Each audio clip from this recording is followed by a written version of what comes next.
चिपळूण जवळच्या अलोरे मार्गावरील भराडे गावी दोन बसची समोरासमोर धडक होऊन अपघात घडलाय। त्यापैकी एक बस खेडकडून कोल्हापूरला निघाली होती तर दुसरी बस चिपळूणकडे येत होती। त्यावेळी खेड कोल्हापूर आणि चिपळूणकडे येणाऱ्या दोन्ही बसच्या चालकाच्या बाजूचा भाग एकमेकांवर आदळला।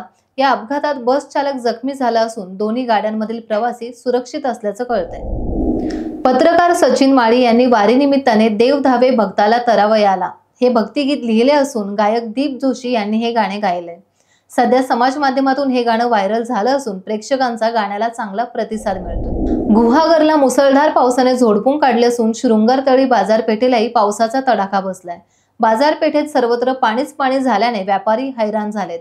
पावसामुळे चिपळूण महामार्गाला नदीचे स्वरूप आल्याने वाहन चालकांची तारांबळ उडालेली दिसून येते। पुढील 2 दिवस जिल्ह्यात ऑरेंज अलर्ट असल्याने प्रशासनाकडून नागरिकांना खबरदारीच्या सूचना देण्यात आल्या आहेत। टाइम्स डिजिटलला लाईक करा, सबस्क्राइब करा, शेअर करा आणि बेल आयकॉन दाबायला विसरू नका। पाहत रहा टाइम्स डिजिटल।